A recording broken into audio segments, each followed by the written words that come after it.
একটি সাধারণ গ্রামীণ ঘর, সেখানে একসঙ্গে বসবাস করেন 6 ভাই ও 1 বোন। তাদের মধ্যে 2 ভাই ও একমাত্র বোন প্রতিবন্ধী। চলবো হাঁটা থাকবো, বাপ মা মরে কে দেখবে হাঁটাকে। তারা জন্মগতভাবে প্রতিবন্ধী ছিলেন না, কেউ অসুস্থ হয়েছিলেন 3 বছরে, কেউ 5 বছরে। চিকিৎসা করাতে গিয়ে বিক্রি হয়েছে জমি জমা, ফুরিয়েছে সঞ্চয়, কিন্তু সুস্থতা আর ফিরে আসেনি। এই পরিবারের এক টুকরো জীবনচিত্র।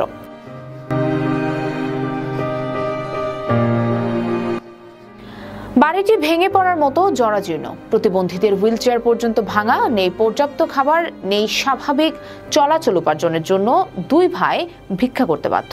আমার প্রতিবন্ধী 3টা ছায়া, যদি সহযোগিতা করতে পারেন আমাকে করবেন। আমি মরার পরে আমার দেখার কেউ নেই, যদি কেউ পারেন তো আমার ছেলেকে সাহায্য করিয়েন। একমাত্র বোন চিকিৎসা করাতে না পারায় ধীরে ধীরে সম্পূর্ণ প্রতিবন্ধী হয়ে গেছেন। পরিবারের কথা, আমরা চাইতে চাই না, কিন্তু না চাইলে খেতে পাবো না। একটা গরু কিনে দুধ বিক্রি করব, একটা দোকান চালাবো, এটাই আমাদের স্বপ্ন। 5-6টা ছেলে, তো 2টা ছেলে প্রতিবন্ধী, আর মেয়ে একটা খুব সাতলা লাইনা হয়েছিল সহগে, তাও প্রতিবন্ধী হয়ে গেছে। আমার এখন যে ছেলেরা চেহারা বাড়াবে, এটা আমরা চাই না কোনোদিন। মা বাপ কোনোদিন চাই না যে রোদে বাতাসে জাড়ে শীতে আর পায়ের হাতের ছাল চামড়া থাকে না। 3টা ছেলে, একটা মেয়ে, 2টা ছেলে, তো কত পরিশ্রম করেছে, কোনো কিছু করতে পারে না।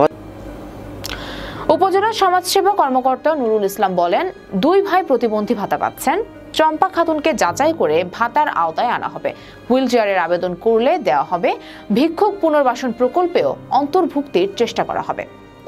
আমাদের এই চম্পা নামে যে মেয়েটার বিষয়ে আপনি বলছেন বা আমরা জানলাম, এই বিষয়ে তিনি যদি সঠিক প্রতিবন্ধী হন, তাহলে প্রতিবন্ধী শনাক্তকরণ জরিপের আওতায় তিনি যদি আসেন, তাহলে আমরা পরবর্তী প্রয়োজনীয় ব্যবস্থা গ্রহণ করতে পারবো। আর যদি তার প্রতিবন্ধী শনাক্তকরণ সম্পূর্ণ হয়ে থাকে, তাহলে তিনি অবশ্যই ভাতার আবেদন করলে তিনি প্রতিবন্ধী ভাতার আওতায় আসবেন। এই প্রতিবেদনটি শুধু কষ্টের গল্প নয়, এটি সাহস ও বেঁচে থাকার শক্তির গল্প।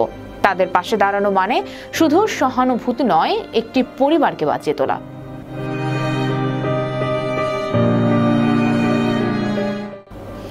দেখছিলেন চাঁপাইনবাবগঞ্জ থেকে মোহাম্মদ মামুনুর রশিদের প্রতিবেদন।